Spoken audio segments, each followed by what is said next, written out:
I think Cantlay would make sense to me. Is it because it's the BMW Championship and he's just the American Kiradesh Appy Barn Rat and he only plays for vehicles? Mayo experience. Mayo experience. Mayo experience. Mayo experience. Welcome to the Pat Mayo Experience, presented by Underdog Fantasy, the BMW Championship, Pick'em, DraftKings, one and done, final bets, weather report, everything you need to know going into the penultimate tournament of the PGA season, the second leg of the FedEx Cup playoffs. Use code MAYO at Underdog Fantasy right now and get yourself a deposit bonus of up to, get this, $1,000 as of right now, because football season's coming around and they like some promos at football season. Tambo is back, joining me via satellite this time around. Sir, it's been a long 2 weeks since we've spoken. Yeah, it's been a while. It's nice to be back. Hopefully back in studio next week should be. I think we're going to get back right to it, but happy to be back. Getting a little bit of the vacations out of the way before the big football season grind, Pat. That's all it is. Yeah, you get to go away last weekend. I'm going away this weekend, and then it's full steam ahead for, 25 straight weeks? That's what it's going to be. Yeah, where are you going this weekend? I'm going on my annual golf trip. Oh, nice. I'll be in Chicago, actually, this week. I'm going away again, so I'm trying to get the last leg in myself before coming back for the football grind. What are you doing in Chicago?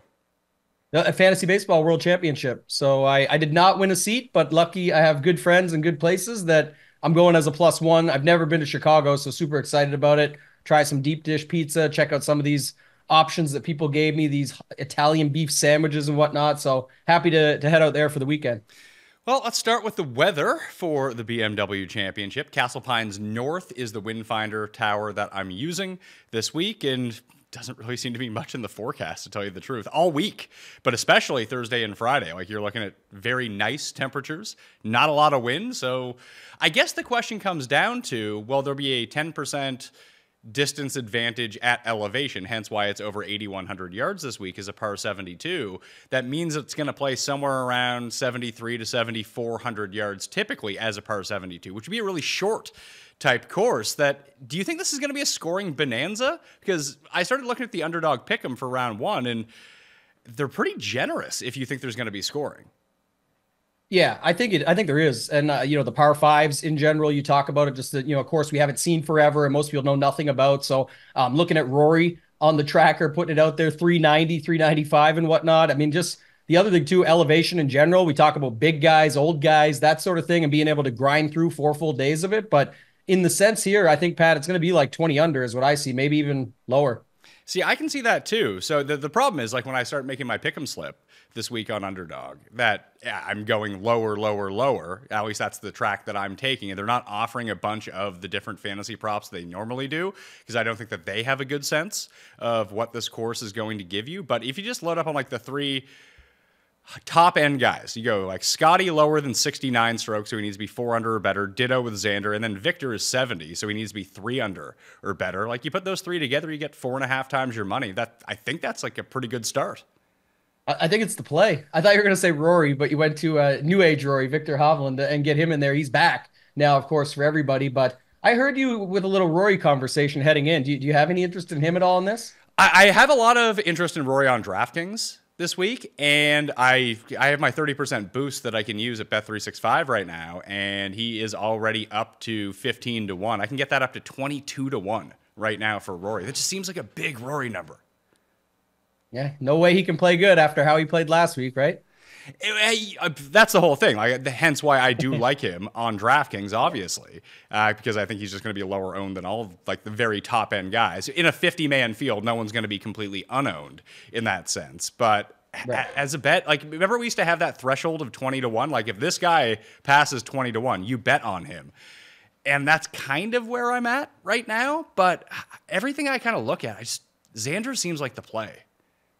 Yeah, Xander looks really good right now. I saw sort of, what it was over the last X amount of time, where now he's even surpassed Scheffler in some of the strokes gained categories and stuff. So he's definitely looking like the play. But like you said, when you get Rory at a number like 22, it's not often. And then when you get it in a field where he only has to beat 49 guys, it's just kind of what Rory does, right? And I wouldn't be surprised at all if he just bounces back and has a good week after a horrible one last week. Yeah, usually in the FedEx Cup playoffs, you do really want to ride form. Just that's what we've seen prevail, especially over the last 5 years when it's been condensed to just the 3 tournaments. I mean, that's why, in terms of bets, that's why I bet on Vic this week. So Vic is now available at 20-1. That's where I bet him, 20-1.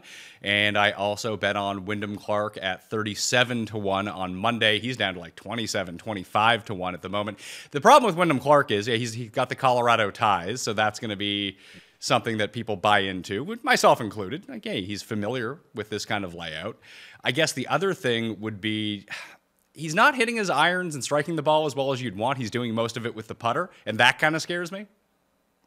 It's always a bit scary, but I mean, people say this about everybody. And of course, the big ultimate one was Denny McCarthy last week. It's like, that's just what he does. Wyndham Clark, tougher to go against it, or to go with it, I should say, because of what you just said, but also it's the form that you're riding, like you said, in the playoffs. The ties, I don't even care about. That's just an added bonus on top, but it's the other stuff, like you mentioned. And again, it just depends on how you're using them, or if you're betting them, the number. If you have them left in one and done, I know we'll get there soon. I think that's another guy you could use in the one and done. But back to this, I like Scotty, I like Xander, and then I like picking one more. If it's Hovland, 4.5 is a pretty good setup. So that is what I've played. 250 pays just over 1,000. So I will put that copy link down in the description and in the newsletter this evening. So please go sub to the free newsletter, Mayo Media on Substack, or just down in the description. It's right there. Additionally, Tambo, I'm going to be running a PME NFL Pick'em League for the duration of the NFL season. We're still hammering out the rules, but pre-registration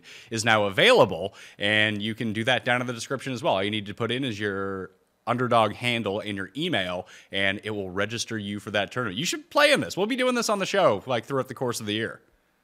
Yeah, I'm going to hop in. I didn't check out the details yet. Obviously, like I said, I've been traveling, but I love a good challenge. The one and done did not go well. Hopefully this football stuff can go a lot better. I didn't even cash in the one and done, and neither did Papa Tambo, so he's not too happy either. Yeah, well, I'm out. I dropped from like 300th place to 800th place over the past 3 weeks, so I need a winner this week in order to get that going. But finalizing the bets, I have Hovland, I have Clark, and then I bet Taylor Pendrith at 80-1 with 8 places as well. He's sneakily playing some really good golf right now. He's gained on approach in 5 straight against some pretty good fields. He's gained putting in 17 of 19 events. He just drove the ball like absolute crap last week, and he chips very poorly anyway.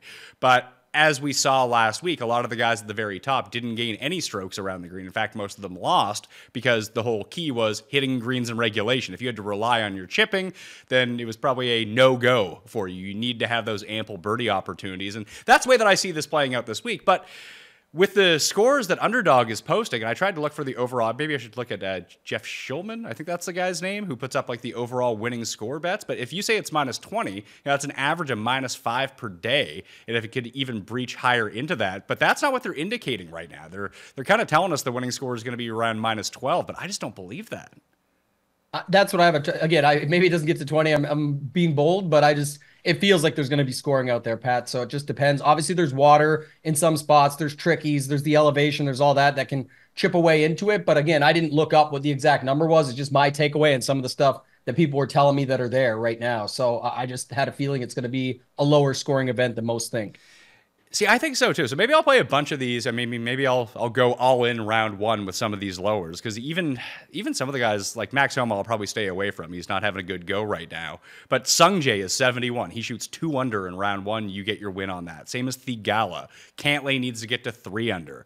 Like, there's just guys all the way down this board with numbers that are 1 under or even par. And if we do expect it to be someone on the easy side, then I think we got to fire at this. It's a good spot. I think that's the key. You found these edges before when we do this underdog segment. You go in and get after it. Obviously, they can drop a little bit more before lock hits. But realistically, Pat, that's the thing. People want to come back and say, oh, it ended at minus 15. You guys are idiots. You thought minus 20. But you can take advantage of it in a different way. I like what you just said. Let's get after it in round 1. Let's hammer these unders, the lowers, I should say. And then you go and put those together as many ways as you can and hope that at least the first round gets it started that way. And if it does firm up over the weekend or get a little bit trickier, tougher pin placements or whatever, then maybe it doesn't hit the score we said, but we already took advantage of it in round 1 on Underdog.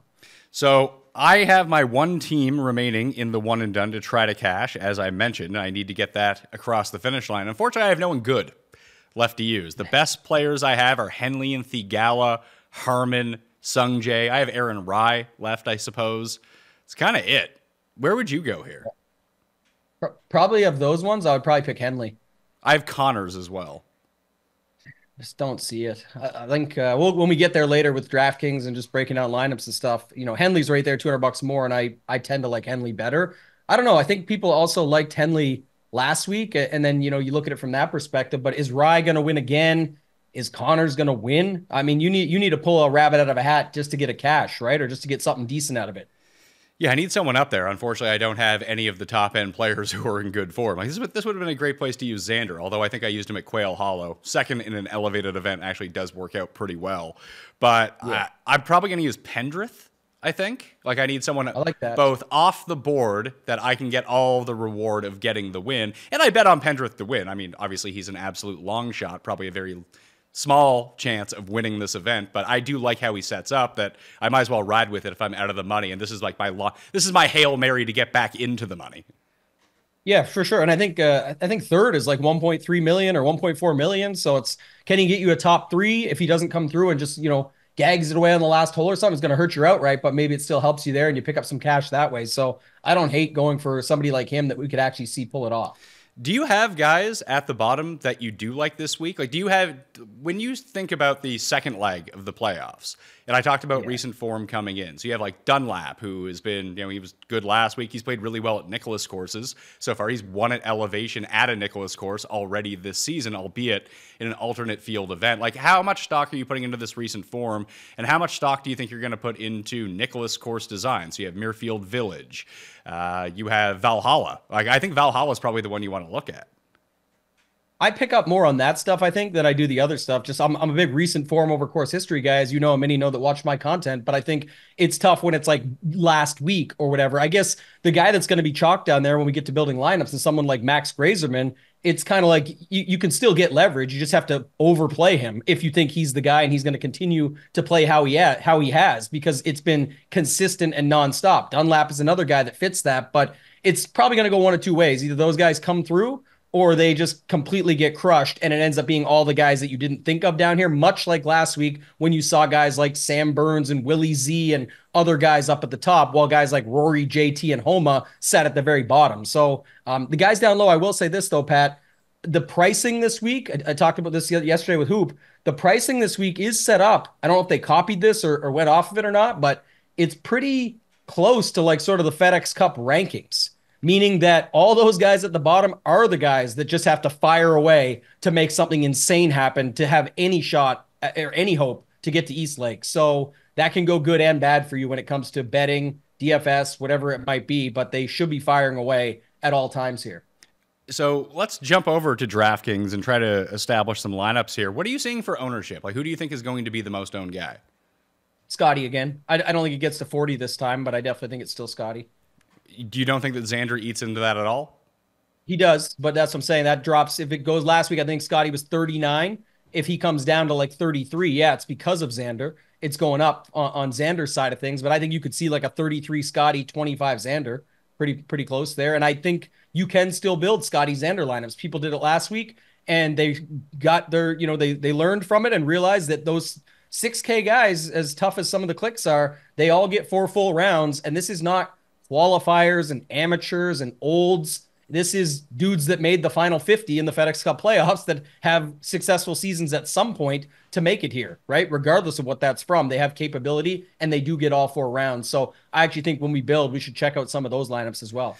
So I'm looking on Fantasy National right now for ownership just to see what's coming through. And it does seem you kind of nailed it, where Scotty and Xander are well above the next two, who are Rory and Hideki.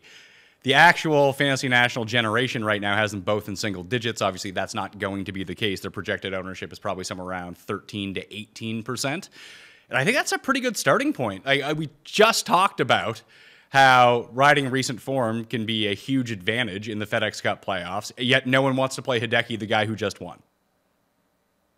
That's right. That's going to be a thing for sure. And that's the other thing, too. I guess if you look at all those guys, Hideki got the price bump right away. Hovland got the price bump. Wyndham Clark got the price bump. Just a bunch of these guys got popped up immediately, and then they still left guys like Morikawa, Ludwig, others right where they were. So that changes things as well a little bit, because then you start thinking like, can Tommy Fleetwood do what's required at almost 10K, right? We know he's been consistent, but it's been like 16th and 20th outside of the Olympics. Where is he going to be able to get you a score and a week that pays off 9,600, for example? So I want to talk about Morikawa for a second, because I initially came into the week thinking, hey, this is a great setup for him. He's had great success at Nicklaus designed courses in the past. Obviously, he's having a really great season. I thought that he would light it up during the FedEx Cup playoffs as a guy who didn't win all year. This would be kind of his crowning achievement. But it's been 2 tournaments in a row now, both the Olympics and even last week, where the ball striking has been objectively bad.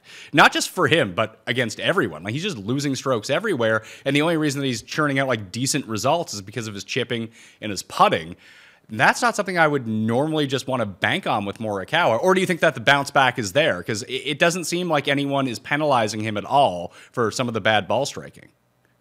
I agree. And I think one of the things about that is it reminds me of playing PGA DFS Showdown, where we do this every week in Showdown, where it's, oh, that guy he was ball striking so good, but he couldn't make a putt. He'll bounce back with the putter. And I get it. The putter is more variant. That makes sense.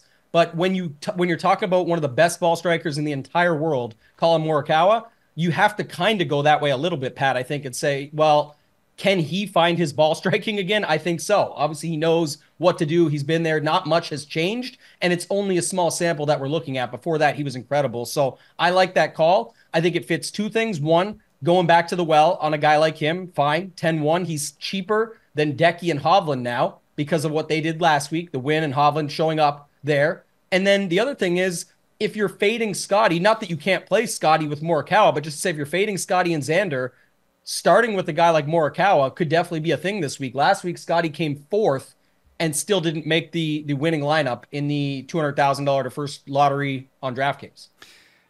I'm still just pensive about playing him because I'm not going to play 50 lineups this week. I don't like doing that at 50-person tournaments like this. I like to play like 5, enter a few of them in higher stakes, and really try to hammer things down. I don't think Morikawa is going to make the cut for me.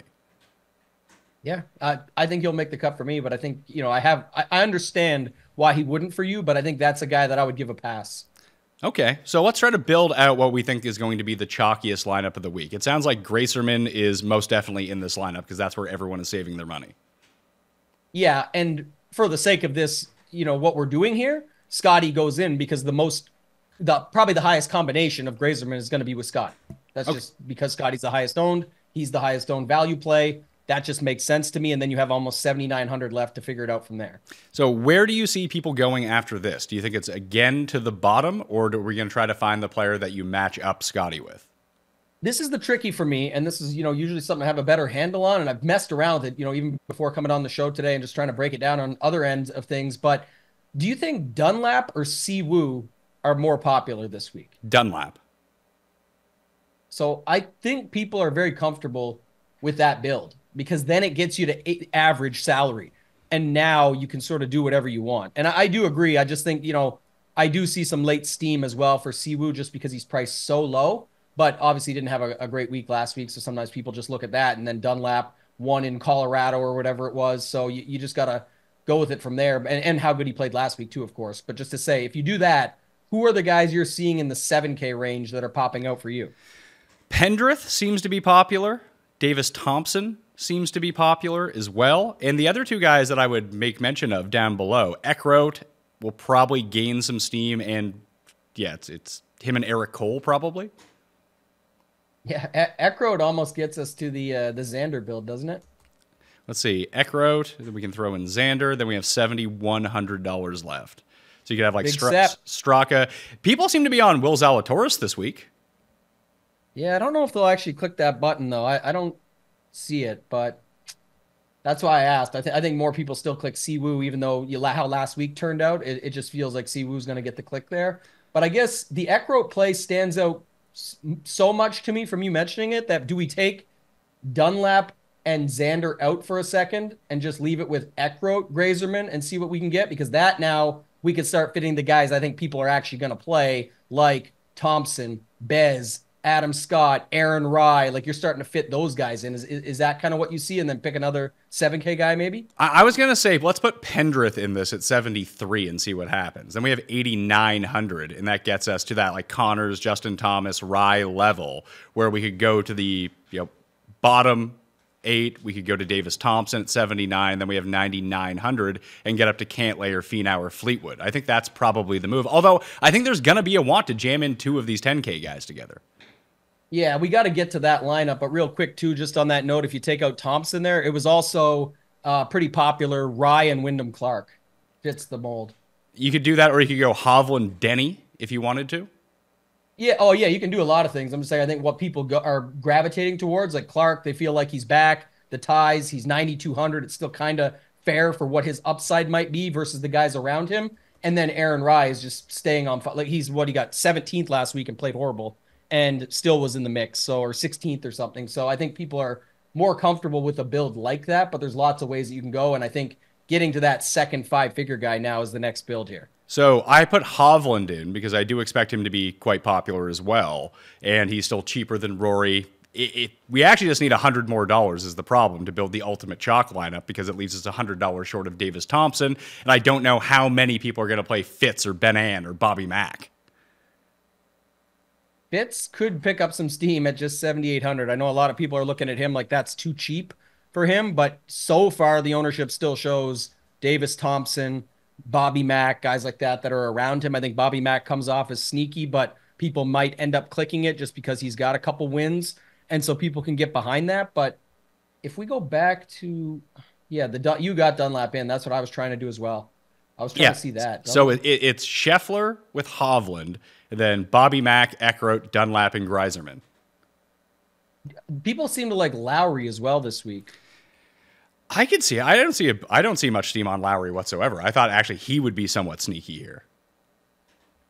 Yeah, one thing I will say just quick while you're looking at that, because you got Hovland in there, is I've been making these ownership bets with people because it's just been funny with Hoop, especially because he doesn't care about ownership as much, so he's never really on anything and doesn't follow it as much. But I know you don't love Morikawa this week, but I think Morikawa gets significantly more ownership than Hovland, even after Hovland's week last week. Really? Just the way it works. Yeah.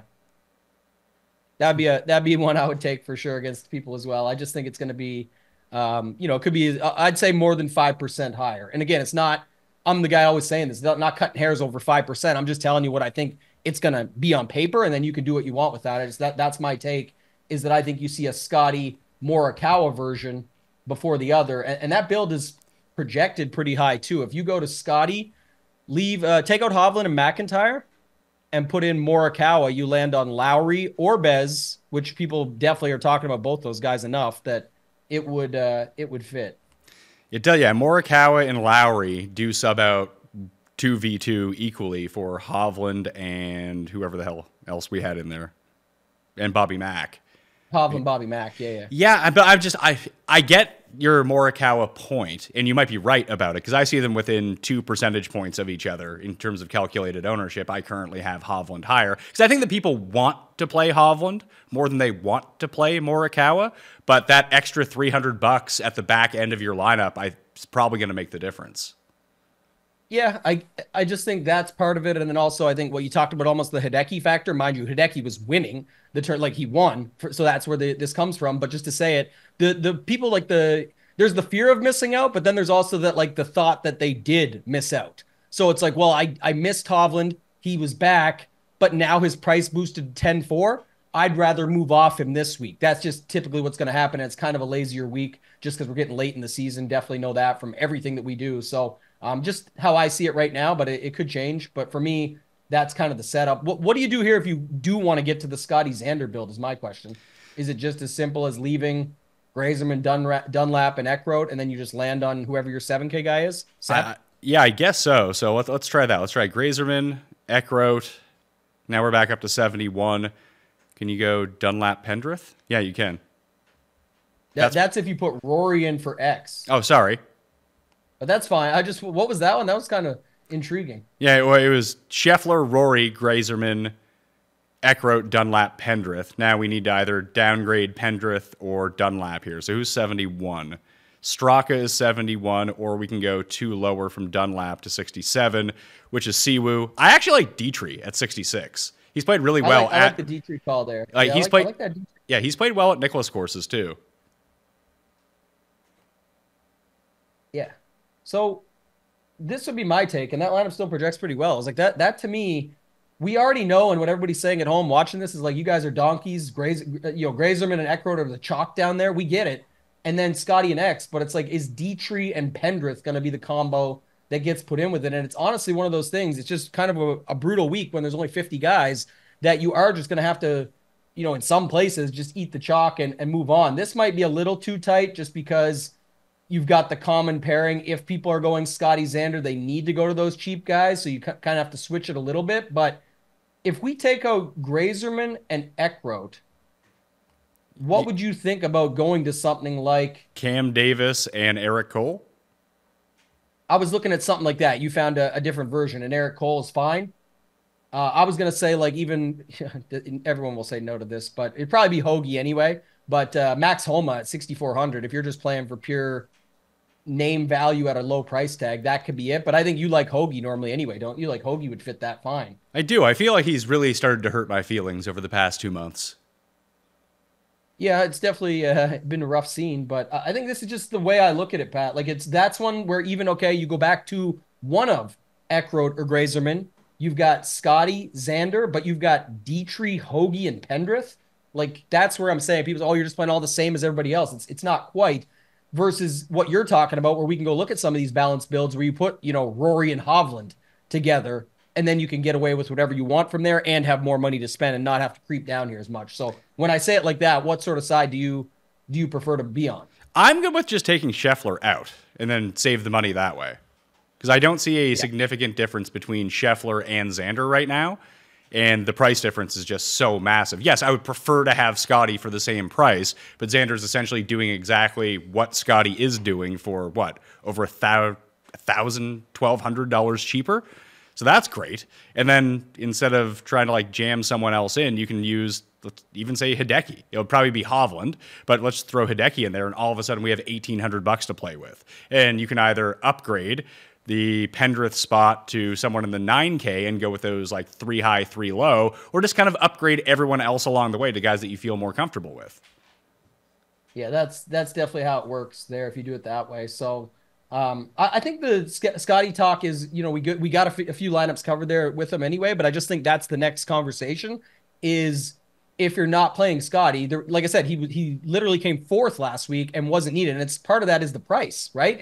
He's 12-3. There is no 5K range. There's only so many value plays, but again, people feel comfortable with them. But if you move off and go to the more balanced, it doesn't have to be starting at Patrick Cantlay. We can get to those type of builds or something where you're starting in the 9K, but you can still get away with, like you said, like a Rory Hovland or something like that, and you have 7,200 left, and you don't have to dip as many times. You know what I mean? That's kind of the setup of it. Okay, so let's try one of those lineups. Like, who do you think is the lowest price player that you would start with? You had mentioned starting with Morikawa earlier. Would you start with anyone lower than that? I think Cantlay would make sense to me. Is it because it's the BMW Championship and he's just the American Kiridesh Appy Barn Rat and he only plays for vehicles? No, that is a point. That's a good point, though. Passion, drive, patience. The formula for winning championships is also what keeps your ride or die alive. eBay Motors has everything you need to maintain your vehicle and level it up to peak performance. Supercharger, exhaust kits, LED headlights, and more. Whether you're into speed, power, or style, eBay Motors has you covered. With over 122 million parts for your #1 ride or die, you'll always find exactly what you're looking for. And with eBay Guaranteed Fit, your part is guaranteed to fit your ride every time or your money back. Because with eBay Motors, you're burning rubber, not cash. With all the parts you need at the prices you want. It's easy to make your car the MVP and bring home huge wins. Keep your ride or die alive at ebaymotors.com. Eligible items only, exclusions apply. Everyone who tunes into the Pat Mayo Experience knows from time to time I like to talk to you about some health supplements that I end up taking, and I've been doing Timeline's Mito Pure now for about a month. Feel great.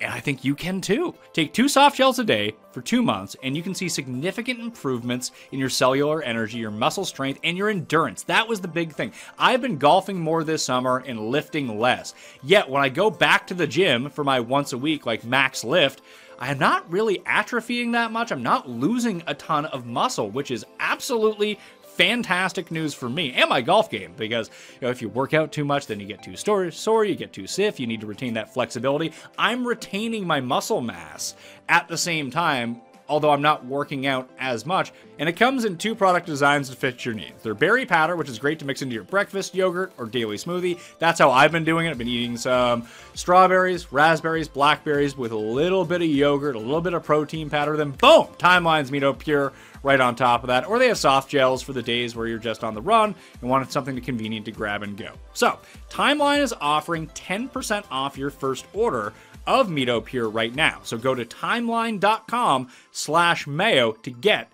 that 10% off. All right?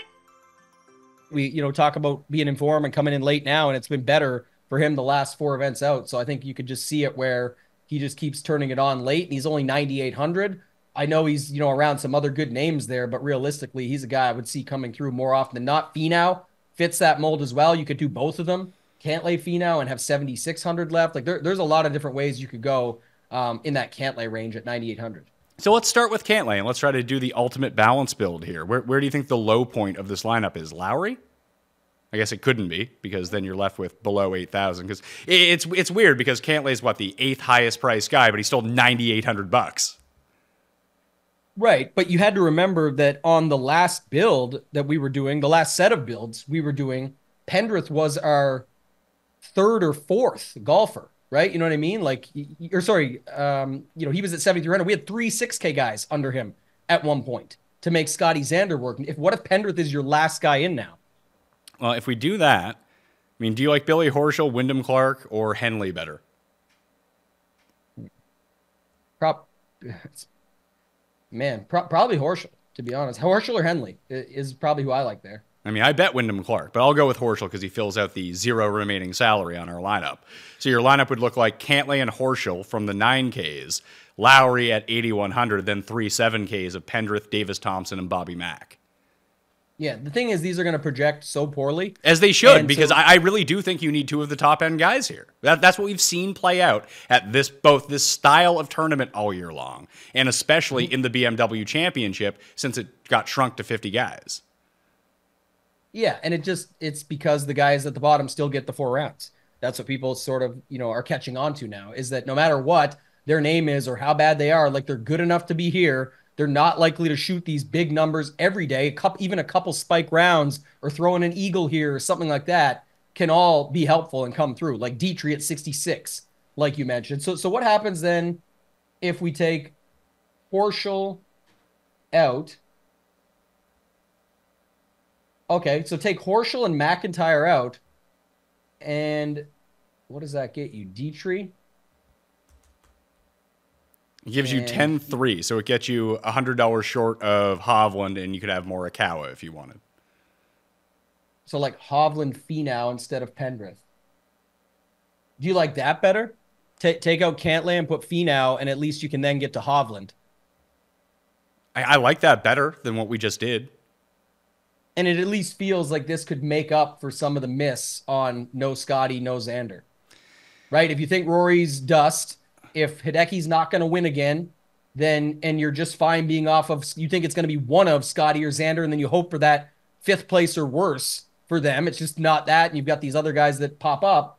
Hovland stays in form. You've got Hovland, Finau, Lowry, Thompson, Pendrith, and then Dietrich's sort of your one-off down there. You're not on Grazerman. You're not on Ekro. You just have a completely different build still, and it's not the worst. It's just everything's going to be lacking projection if you don't have Scotty or Xander in there, pretty much. And these 6K guys that pop still. So I'm looking at Fantasy National right now. Birdies are better gained over the past 12 rounds, because I think that's essentially what we want to mine from the lower-end guys, right? Scoring. Just guys that are going to fire at some pins, try to put up as much over the 4 rounds. Even if they don't finish all that well, can they outscore their finishing position? Can you find a guy that comes T39 that's actually 17th in DraftKings scoring at 6,300? That's the type of guy that we want to find. Grazerman is 5th overall in this field over the past 12 rounds. And the other guys that are down there, Noren is sneakily 8th at 7,500. Cam Davis at 62 is 12th. Dunlap is 15th. And then you really have to go searching. Hadwin is 25th.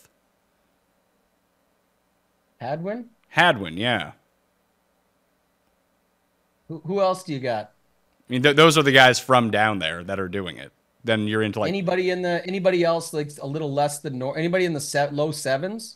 Denny at 74, Bobby Mack, and Noren was kind of the guy at 7,500 who stuck out to me that no one is really talking about. That is right there amongst the elite guys and birdies.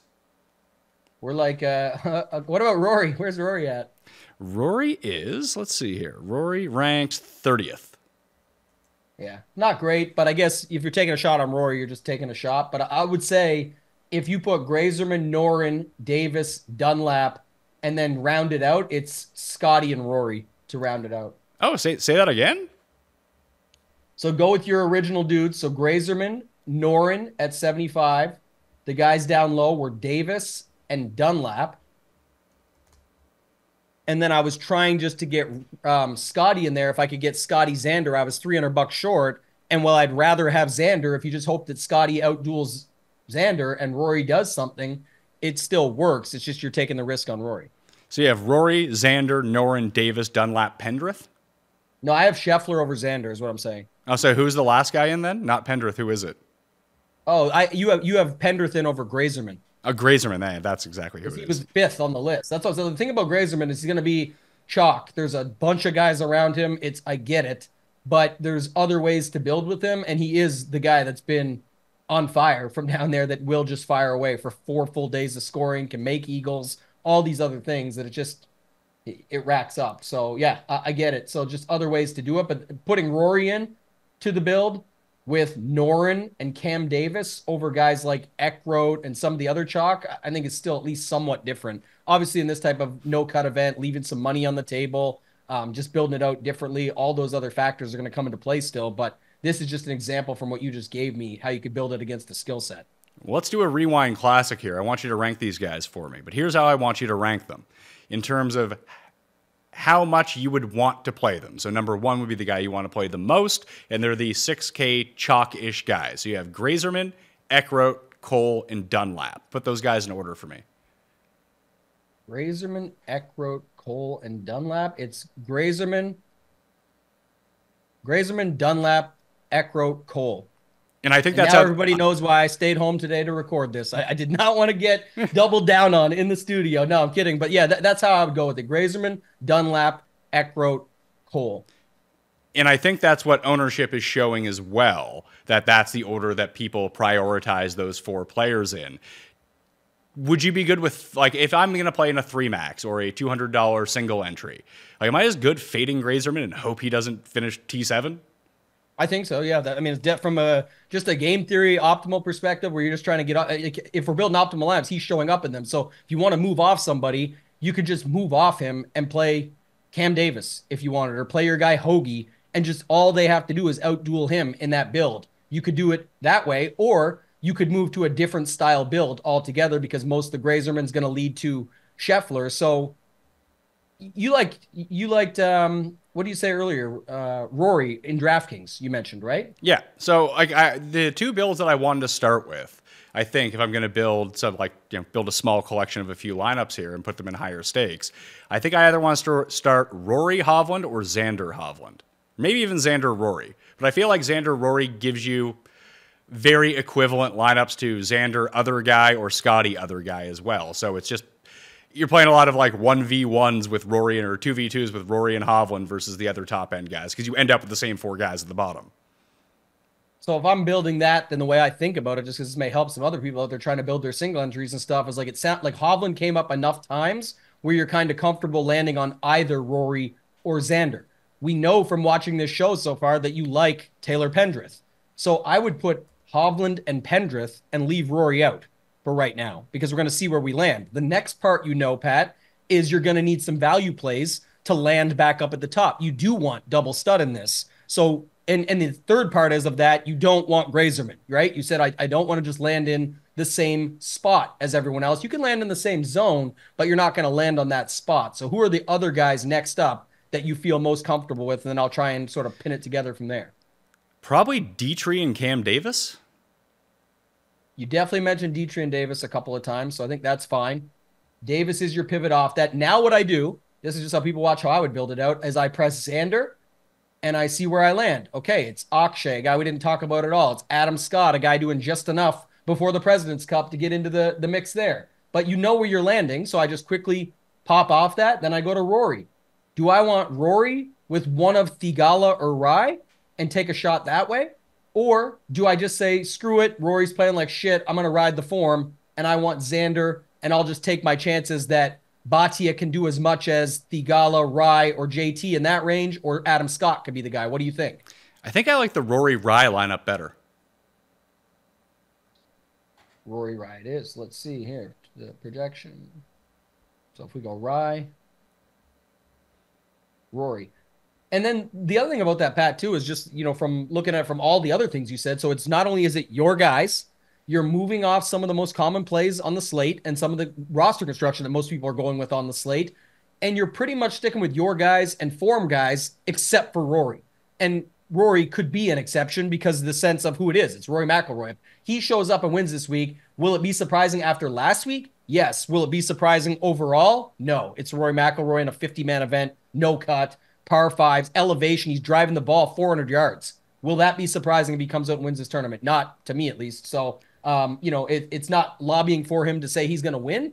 It's to say you actually had interest in him even at 22-1 from just a betting perspective, but you liked it more on DraftKings because that was kind of just because of the number. This is setting your lineup differently, and you still have Hovland, Pendrith, Dietrich, other guys in there, and then Rai, who's been playing great. So I like your setup here, and that's how I would just look at building a single entry. And I think that you're going to see the one thing that scares me about Rory is that there's going to be a lot of wedge play this week. And that usually goes one of two ways for him. Either he's absolutely lights out and he ends up hitting that like really weird sawed off pitching wedge shot that he does.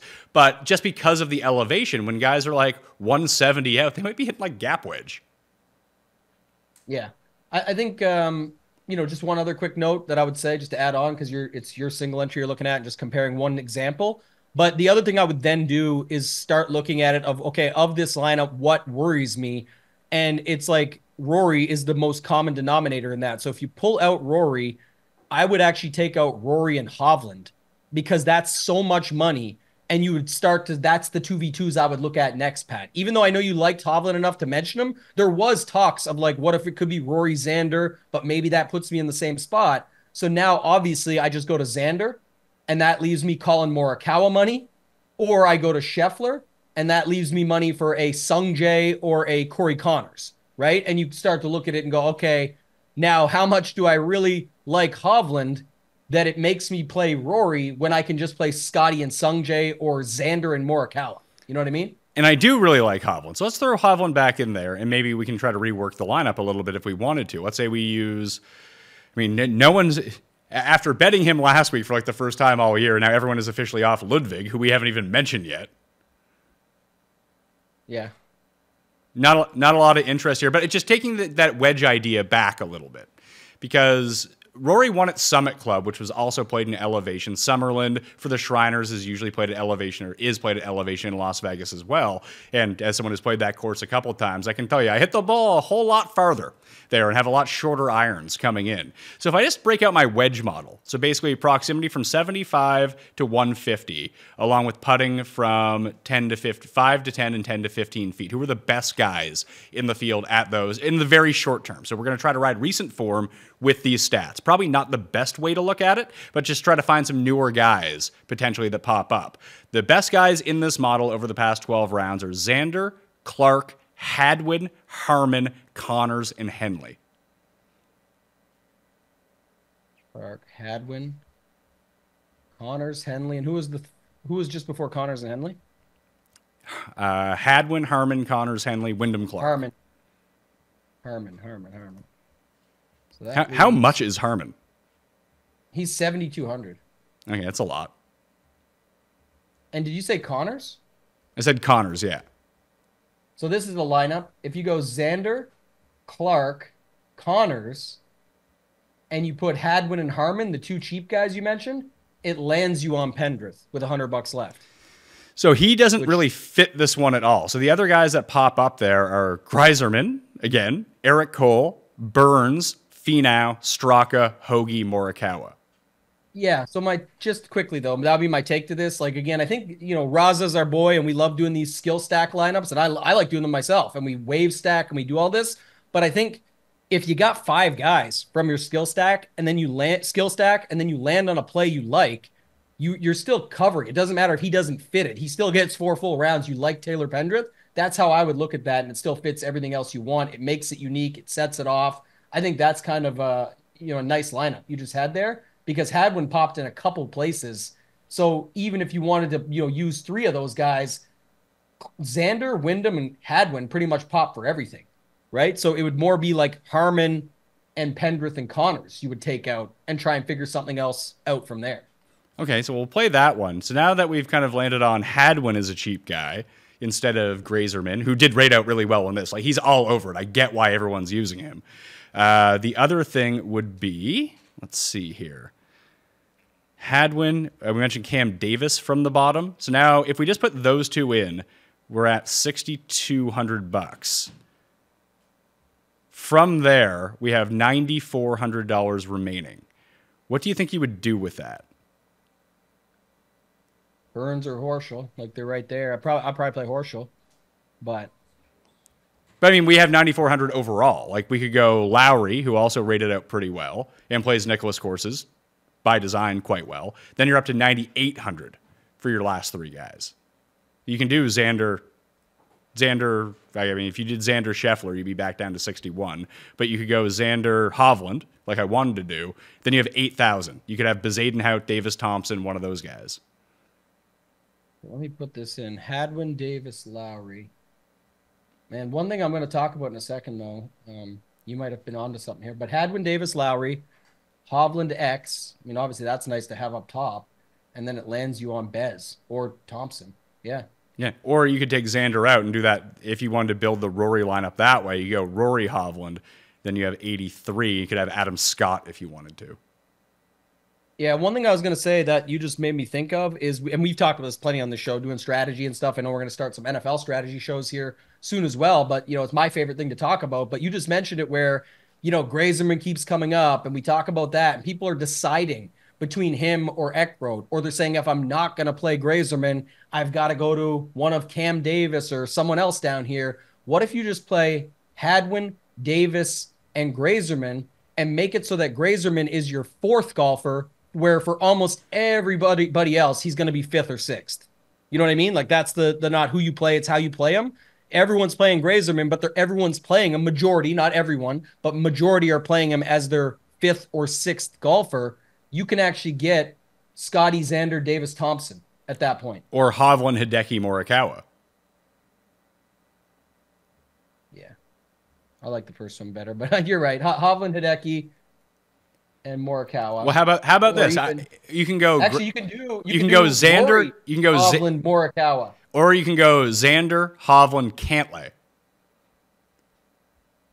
Xander, Hovland, Cantlay. Yeah. See these builds? Not only are you using Grazerman in a much different way, you're doubling down on it because he's not with Scotty. In some of those builds, he wasn't even with Xander, but he's not with Scotty. And then he's 4th guy in as opposed to 5th or 6th. That's what I'm looking at here. All right. I think this is my favorite lineup that we've built so far. Xander, Hovland, Cantlay. Wow. What a start. And then you get Grazerman, who's popular for good reason, and 2 guys you can just take a shot at down low. I think also, I got to one-time this for you, but if you go Davis, Cantlay, you can get Wyndham, Clark, and Dietrich. Who did I miss there, though? Hovland, 10-4. Decky, no. I couldn't quite get it, but that leaves $200 on the table. But I thought because you like Dietrich, too, and Clark, it might be a solid one, but you'd land on Cole or something instead of Grazerman. I guess that could be it. But I mean, they all project pretty good. Yeah. I mean, I think that they're fine. I'm going to go back to that one. I'm going to put Cantlay back in. Cantlay, and then 62. I'll put Cam Davis back in. The type of player that I just talked about, if that's the way that you want to build, Chris Kirk had a really good round one last week, and that's essentially all he did all week. But we do know that he's won at PGA National before, a Nicklaus course. And when it's a wedge fest, he can get going pretty well.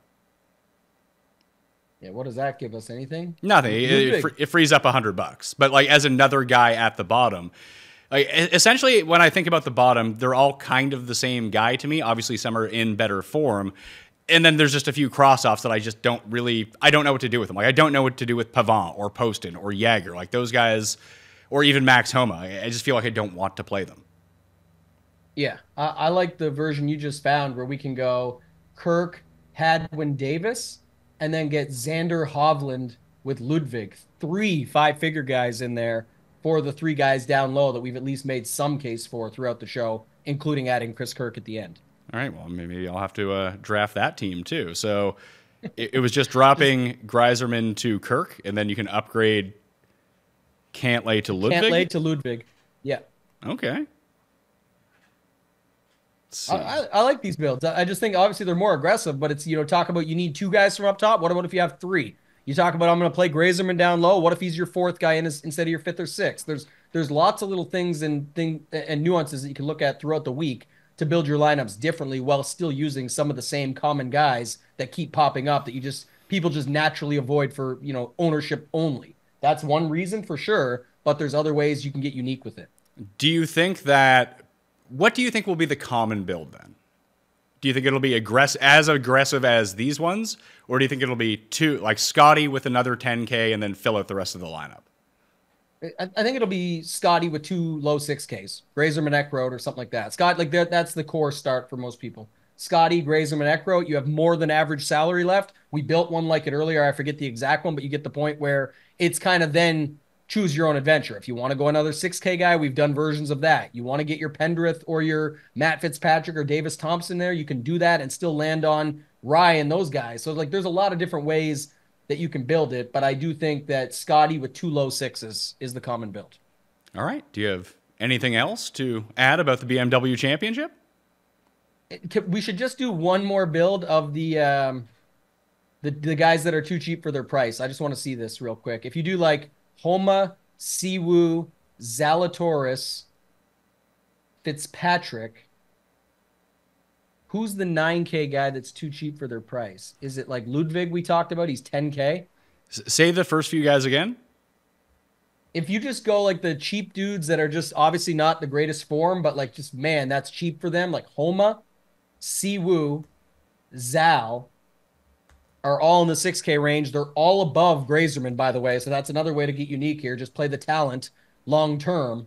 And then it lands you in sort of like I can get Fitzpatrick, Ludwig, and Scheffler in that lineup. And man, that's no Greiserman in your Scheffler lineup. None of the other cheap guys like Hadwin, Eckroat, Kirk, any of those dudes that you're trying to make work.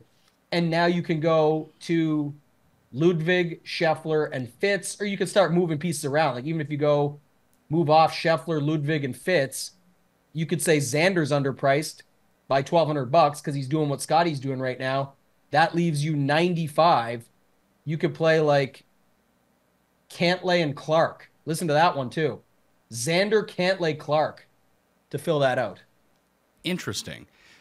This, I mean, I don't have the official numbers in front of me, but I feel like this lineup at the Masters this year would have cost $80,000 on DraftKings.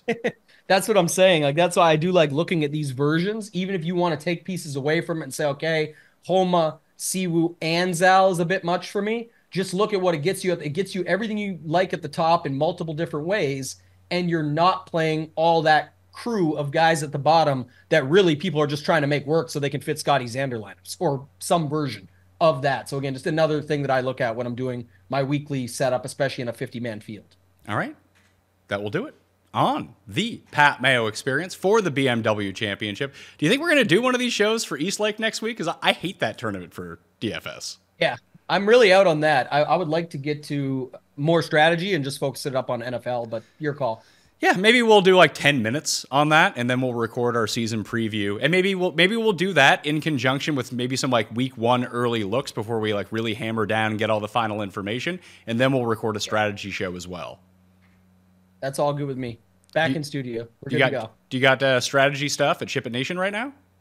We do. Yeah, we got the full 4-hour NFL DFS course. Obviously, we're heavily focused on DFS. So if you're involved in playing daily fantasy, want to crack at these milli makers, all these live finals, things like that, the course covers it all. It is free with your membership. And we just launched our optimizer, Shiptimizer. So you guys can check that out. That's included in the membership as well. You get college football with our guy Degenerate 75 and his team, all under one price bracket. So it's a football only package. Use code Mayo to get yourself a discount, set yourself up for the season. Code Mayo will also get you a discount at runthesims.com. All the preseason projections going into the year, if you want to use that for standard fantasy, completely free right now. And you can sign up with your email just to do that. If you want to get the DFS product, the simulations, and the prop sniper all either together, separate packages, whatever you want, that's when you use code Mayo. And Tambo, I believe we're working together in conjunction between the two sites again for the Showdown Optimizer, which is, best in the biz.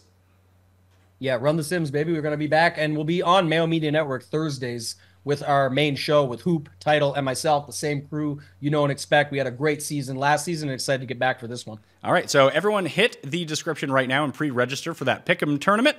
The link is down there, and use code Mayo for a deposit bonus of up to $1,000 right now at Underdog Fantasy. Why wouldn't you try to get a free $1,000 if you're going to play anyway, right?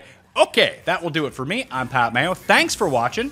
See you next time. Mayo experience! Experience!